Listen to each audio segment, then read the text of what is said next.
انسان ایک صرف مادی وجود ہے یا اس کے اندر روح بھی ہے؟ یہ وہ سوال ہے جس پر صدیوں سے ماہرین نفسیات، فلاسفر اور دانشور غور و فکر کرتے آئے ہیں اور اس کا جواب تلاش کرنے کی کوشش کرتے رہے ہیں۔ آپ یہ دیکھیے کہ یونانیوں کو یہ کہا جاتا ہے کہ تمام علوم کے بانی ہیں۔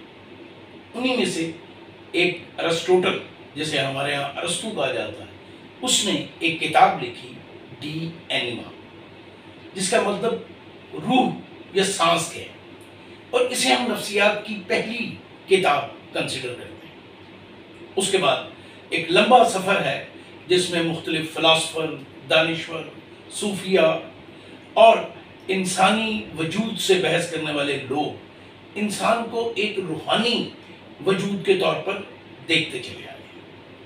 یہ بات درست ہے کہ کبھی کبھی اس بات کا انکار بھی کیا جاتا ہے کہ انسان کوئی روحانی وجود ہے، بلکہ یہ کہا جاتا ہے کہ وہ ایک مادی وجود ہے، جیسے کہ ہمارے ارد گرد کے میٹ، کنکر، پتھر، روڑے۔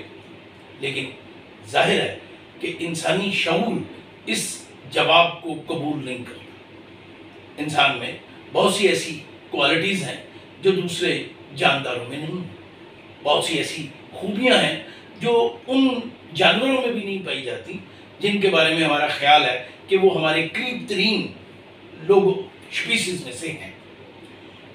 اب اگر ہم اس بات کا انکار کرنا چاہیں کہ انسان ایک روحانی وجود ہے، تو ہمیں سب سے پہلے اس بات کا انکار کرنا پڑے گا کہ یہ جو کائنات ہے یہ کسی خالق کی پیدا کردہ نہیں۔ ظاہر ہے ہم اس پہ یقین رکھتے ہیں کہ اس کائنات کو خالق نے، جسے ہم اللہ تعالیٰ کہتے ہیں، گاڈ کہتے ہیں، خدا کہتے ہیں، رب کہتے ہیں، اس نے تخلیق کیا اور انسان بھی اس کی تخلیق ہے، اور انسان کو اشرف المخلوقات کہا گیا کیونکہ انسان میں جو روح پھونکی گئی وہ امر ربی ہے۔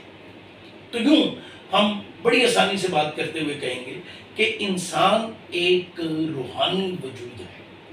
ایک عرصے تک ماڈرن نفسیات جو ہے وہ اس کا انکار کرتی رہی، بلکہ بورنگ ایک سائیکالوجسٹ ہیں جن کی ایکسپیریمنٹل سائیکالوجی کے اوپر بہت کلاسیکل نیچر کی کتاب موجود ہے، اس نے اپنے پریفیس میں لکھا تھا کہ ابتدا میں جب ماڈرنائزیشن کا عمل شروع ہوا نفسیات میں، تو یہ پہلے روح سے محروم ہوئی، پھر اس نے ذہن کو خاک باد کا، اور آخر میں اس نے شعور کو بھی الوداع کہہ دیا، اور یہ صرف جسمانی حرکات و سکنات کی سائنس بن کر رہ گئی۔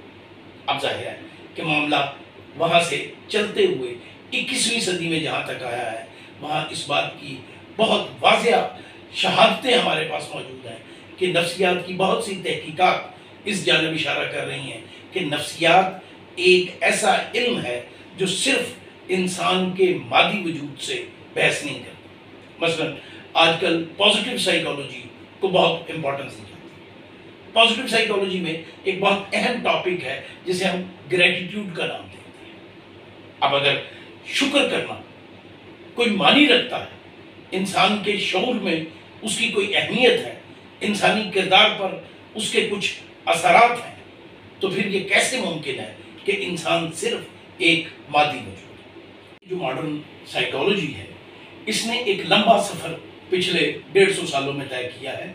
اس نے مختلف انداز میں انسانی وجود کو دیکھنے اور سمجھنے کی کوشش کی ہے، اور اس دوران میں اس نے کچھ باتوں کو اپنے تجربے سے سیکھا ہے، اور اس میں سب سے جو اہم بات جدید نفسیات نے اپنے تجربے سے سیکھی ہے وہ ہے انسانی وجود کو اس کی ٹوٹیلٹی میں قبول کرنا۔ ہم جانتے ہیں کہ جو ماڈرن میڈیکل سائنسز ہیں اس میں بھی تصورات تبدیل ہوئے ہیں۔ مثلا پہلے ہم جسے میڈیکل ماڈل کہتے ہیں، جو انسانی بیماریوں کو، سائیکولوجیکل ڈس آرڈر کو سمجھنے کی کوشش کرتا ہے، وہ سمپٹم اور ان کے علاج پر جاتا تھا، اسے ہم میڈیکل ماڈل کا نام دیتے ہیں۔ پھر یہ کہا گیا کہ میڈیکل ماڈل تو کوئی چیز نہیں ہے، بیمار تو انسان ہوتا ہے، تو ہمیں پورے انسان پر کنسنٹریٹ کرنا چاہیے، یعنی یہ بایو سائیکو سوشل ماڈل ہے۔ انسان کی بایولوجی ہے، وہ ایک سوسائٹی میں زندگی گزارتا ہے، اس کے اپنے نفسیاتی تیقنات ہیں، ان سب کو ملا کر جب ہم دیکھیں گے تو ہم یہ جانیں گے کہ ایک فرد کیا ہے اور اس کی بیماری کیا ہے، اس کو کیسے ٹھیک کرنا ہے۔ ہم یہ کہتے ہیں کہ بات صرف بایو سائیکو سوشل تک نہیں ہے، اس میں اسپرچول آسپیکٹ بہت ہی اہم کردار ادا کرتا ہے۔ تو بلکہ انسان ابتدا میں ایک اسپرچول، ایک روحانی وجود ہے۔ تو جو ماڈل انسان کو اس کی ٹوٹیلٹی میں بیان کرتا ہے وہ ہے spiritual bio psycho social model. پہلے روحانیت ہے، پھر انسانی وجود ہے، پھر اس کی معاشرت ہے، اور پھر اس کی نفسیات ہے۔